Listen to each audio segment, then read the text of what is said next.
Hi, this is Kim, and I wanted to talk about a point within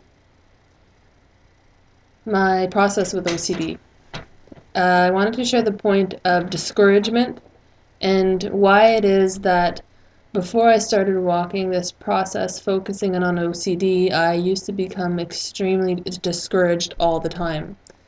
And I've been noticing that the discouragement has been going away, disappearing, and replaced by something else.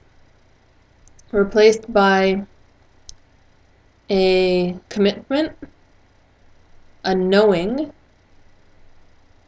and an ability to see my decisions through. So what was the discouragement previously when I was not focusing myself on really walking through this disorder, which for me is compulsive skin picking, with a whole variation of obsessive compulsive disorder tendencies, but skin picking has been really, for some reason, the primary expression for me.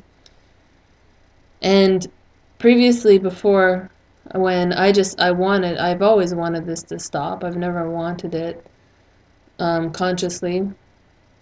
And I used to get really discouraged because it seemed like everything I was doing would fail. Nothing worked. And the reality behind this, though, was that I wasn't really trying. I wasn't really genuinely committing myself to a solution, to myself as the solution, to the self-study, self-observation, self-commitment, putting in the time, the effort, the care into myself to actually change for real. I had never really, of course, self-will and commitment and these types of things take time, and they take effort over time. They take labor, and they're developed slowly, and you really have to be specific. You have to be like, I am going to do this because of this. And I'm going to push myself to do this every day. Or, realistically, a couple times a week, 3 times a week. Whatever it is that you're committing to do. Practicing self-commitment. See how difficult it is to actually start something and commit to it. Like 15 minutes of exercise 3 times a week. Or eating healthy meal every day. Or playing with your pet for a certain amount of time. Introducing something new into your life it takes quite a bit of dedication until that thing that you've introduced becomes just a normal everyday tendency.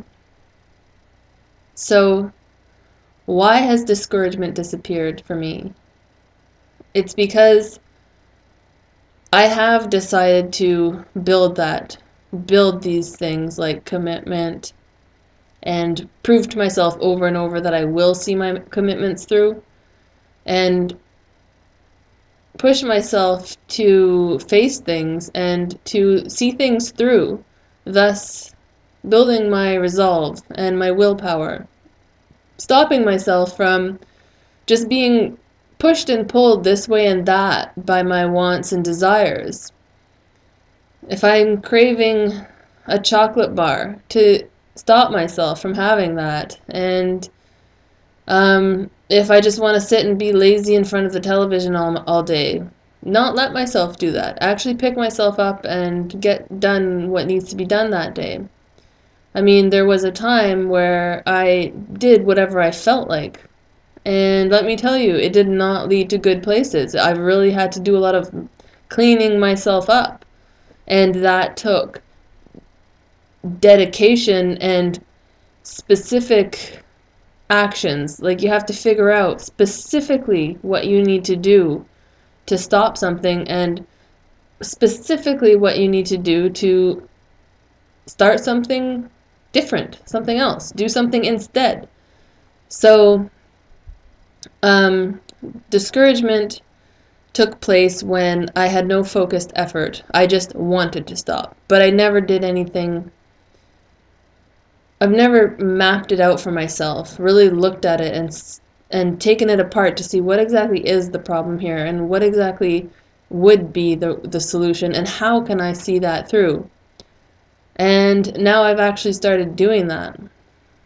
So within skin picking, an example would be taking a time frame of my day or an area of the house where I would slip into obsessive compulsive tendencies and look at why it is that it happens then or there and push myself to script out how I'm going to be instead in the same situation, or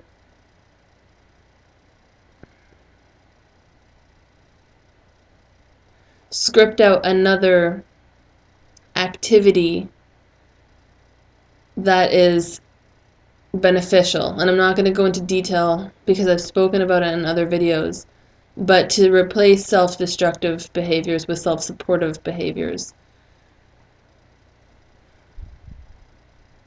And what happens is, over time, it is noticeable. And you realize every little, minute, tiny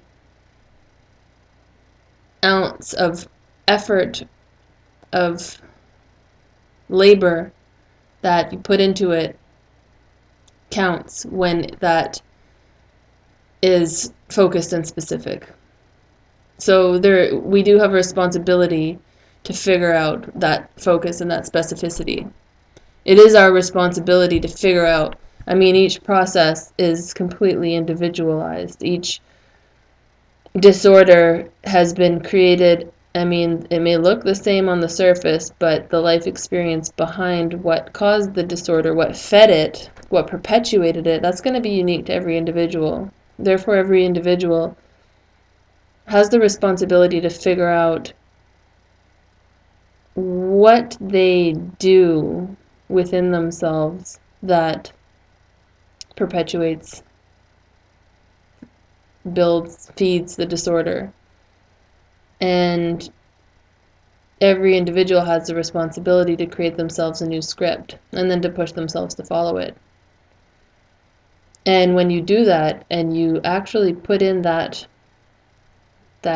attention to detail and that care into yourself, then you notice that your effort is never in vain. It's only in vain when, you know, an unfocused effort is like a waste of everything. It really is just a waste. I mean, you might as well just give in and not try, because really then at that point you're just wasting your energy and your physical substance and beating yourself up. I mean, it's really self-sabotage. Any effort that's not focused, that's not well thought out, will not go anywhere. And anybody who suffers from this disorder knows, especially if you've been going for years and years and years and decades, you know the desire to stop is there. You're putting effort in sloppily, and it's just nothing's changing.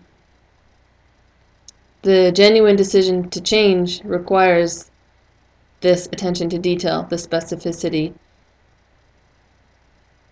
the labor, the actual doing. So I'm going to post a link to my blog where I do take apart myself and my mind in very specific detail and re-script a new way to be, because I'm seeing this is what it takes to actually build a platform for yourself to stand upon, to face what will need to be faced when we decide to change for real, to stop and to change. Thank you.